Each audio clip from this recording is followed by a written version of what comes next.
नमस्कार, आप देख रहे हैं जनता जागरण और मैं हूं आपके साथ प्रिंस कुमार।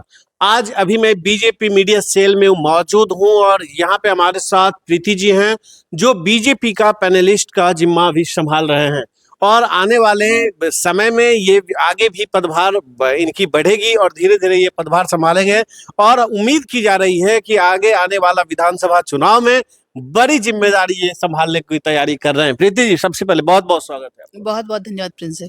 सवाल ये है कि आपने अभी महिला आरक्षण का जिक्र किया। महिला आरक्षण जो केंद्रीय कैबिनेट में आया, लेकिन वो बस दिखा करके रोक लिया गया। पारित कब होगा? देखिए, हमारी पूरी उम्मीद है कि अगले लोकसभा चुनाव में महिला नारी शक्ति वंदन विधेयक अधिनियम जो दोनों ही सदनों से पारित हो चुका है और नरेंद्र मोदी जी के नेतृत्व में जो महिलाओं को इस विधेयक के माध्यम से जो सम्मान मिलने का कार्य है वो अगले चुनाव से आपको देखने को मिलेगा। हालांकि यह इस अधिनियम के पारित होने के पूर्व भी हमारी पार्टी ने हमेशा महिलाओं का सम्मान किया है और चाहे अपने किसी प्रदेश की बात हो चाहे फिर राष्ट्रीय स्तर की बात हो, तो वहाँ महिलाओं को विभिन्न दायित्वों पर ऐसे ऐसे कार्यों में भी उनको मौका मिला है जहां पर कि पुरुषों का एकाधिकार समझा जाता था। कभी नहीं सोचा गया था कि कभी फाइनेंस मिनिस्टर और रक्षा मंत्रालय जैसे महत्वपूर्ण पद को महिलाएं संभाल सकती हैं, ऐसा किसी ने नहीं सोचा था। लेकिन नरेंद्र मोदी जी के नेतृत्व में वो भी संभव हो पाया। हमारी जहां भी सरकारें हैं, जिन राज्यों में भारतीय जनता पार्टी है, वहां पर महिलाओं को बढ़ चढ़ कर उन्हें मौका दिया जाता है और महिलाएं भी वो जब उन्हें मौका मिलता है तो वो करके दिखाती हैं, वो अपना प्रूफ करके दिखाती हैं कि वो भी किसी से कम नहीं। प्रीति जी, सवाल इस पे ये आता है कि इस बार जो टिकट बंटवारे को आप देखें, बिहार में 40 लोकसभा में एनडीए का बंटवारा लगभग तय हो चुका है, तो अब इसमें महिलाओं को क्या 33% जगह मिलता दिखाई दे रहा है? देखिए, आप इससे पूर्व भी आपने बिहार में देखा होगा कि विधान परिषद के लिए और राज्यसभा के सांसद के लिए जो हमारी प्रदेश महिला मोर्चा की अध्यक्ष हैं धर्मशीला जी, उनको मौका मिला। हमारी बहन अनामिका सिंह जी, उनको मौका मिला। तो हम अभी आप देख रहे हैं कि हम लोग बढ़ चढ़ कर महिलाओं को मौका दे रहे हैं। और जहां तक बात है लोकसभा के चुनाव में, तो जो अभी लगभग सीट पर जो रिपीटेशन हुआ है, जो हमारे पूर्व के जो कैंडिडेट थे उनको मौका दिया गया है और हमने कहा कि यह जो नारी शक्ति वंदन विधेयक है अधिनियम, वो अगली बार से आपको क्रियान्वित होता हुआ दिखेगा।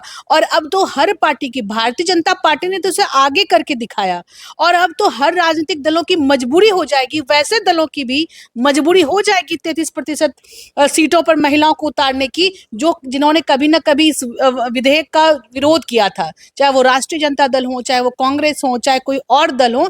उन लोगों को भी की भी मजबूरी बनेगी कि वो 33% सीटों पर महिलाओं को उतारें। आप ऐसे देखते हैं तो आपको वो समय भी याद करनी चाहिए जब राबड़ी देवी महिला होकर पूरे राज्य का कार्यभार संभाली थी। देखिए, मैं राबड़ी जी के संदर्भ में मैं इतना ही कहना चाहूंगी कि वो बहुत अच्छी महिला निश्चित रूप से है, लेकिन एक राजनेता होने के जो गुण होने चाहिए, जो एक शासन सत्ता संभालने के जो गुण होने चाहिए, उस गुण में एक यह कोई क्राइटेरिया नहीं होना चाहिए कि वो किसी नेता की वाइफ है, वो किसी नेता की बेटी है, किसी नेता की बहन है। ये कोई क्राइटेरिया नहीं होना चाहिए, बल्कि जो कैपेसिटी है किसी भी महिला में, कोई आम कार्यकर्ता भी यदि कैपेबल है, वो अपने क्षेत्र में लोकप्रिय हैं, तो मौका उनको मिलना चाहिए। मैं तो चाहूंगी कि कोई भी राबड़ी देवी जैसा बनकर किसी को मौका न मिले, बल्कि जो महिलाएं अपने क्षेत्र में सशक्त रूप से कार्य कर रही हैं, जिनकी एक पहचान है और जिन्होंने अपने आप को साबित करके दिखाया है, पार्टियां उनको मौका दे, चाहे वो कोई भी दल हो, कोई भी राजनीतिक दल हो। जो डिजर्विंग महिला कैंडिडेट है उनको मौका देना चाहिए। तेजस्वी यादव आज एक अपने बयान में कहते हैं कि बीजेपी और नरेंद्र मोदी अब तो बस वोट फॉर मोदी हो गया है देश में, और अगर आप देखिए तो वो सिर्फ वादे की बात करते हैं, काम तो कुछ है ही नहीं ग्राउंड पे। काम की बात, विकास की बात, मुद्दे की बात, रोजगार की बात, वो सारी बात हम लोग करते हैं, काम हम लोग करते हैं। बात भले ही बड़े बड़े मोदी जी कर ले मंच से। देखिए, हम सिर्फ वादे नहीं करते, हम इरादे भी दिखाते हैं और सिर्फ इरादे दिखाते ही नहीं है, बल्कि अपने सभी किए हुए कमिटमेंट को हम पूरा करते हैं। और शायद यही कारण है कि 2014 के लोकसभा चुनाव में, 2019 के लोकसभा चुनाव में जो भारतीय जनता पार्टी ने अपना घोषणा पत्र जारी किया, उसके लगभग 95% टू 99% कमिटमेंट हमने जो जनता से किए थे उसको हमने पूर्ण किए। तो यह दर्शाता है कि भारतीय जनता पार्टी नरेंद्र मोदी जी के नेतृत्व में जो वादे जनता से कर रहे हैं उसको वो निभा भी रहे हैं। दूसरी तरफ आज ये बिहार में क्या हो रहा है, कहाँ पर समाजवाद है, कहाँ पर सभी जातियों को सम्मान मिल रहा है, कहाँ पर युवाओं को उन्होंने रोजगार दिया।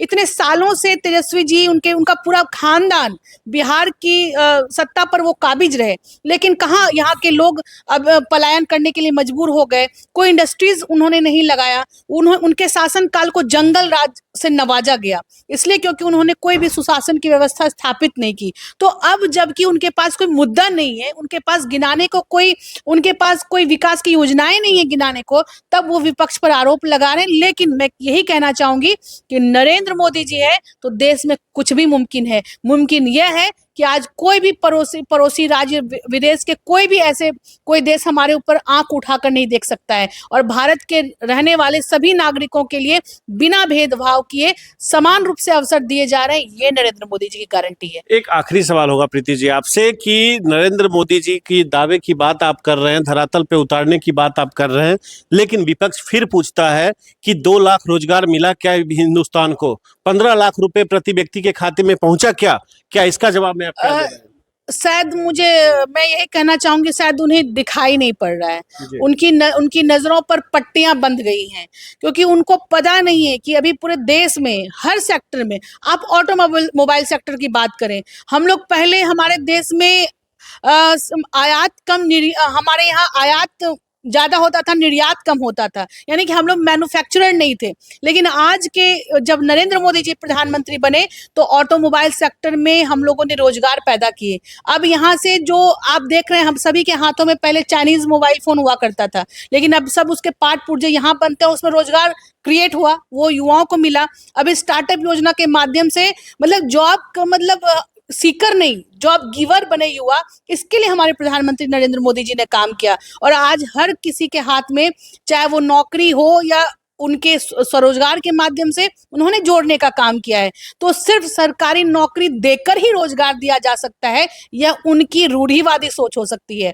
आज देश का युवा आत्मनिर्भर बने, उसके लिए मोदी जी ने काम किया है, उसके लिए हमारी गवर्नमेंट ने काम किया है, और आज वो दिख रहा है पूरे देश में, पूरी दुनिया में।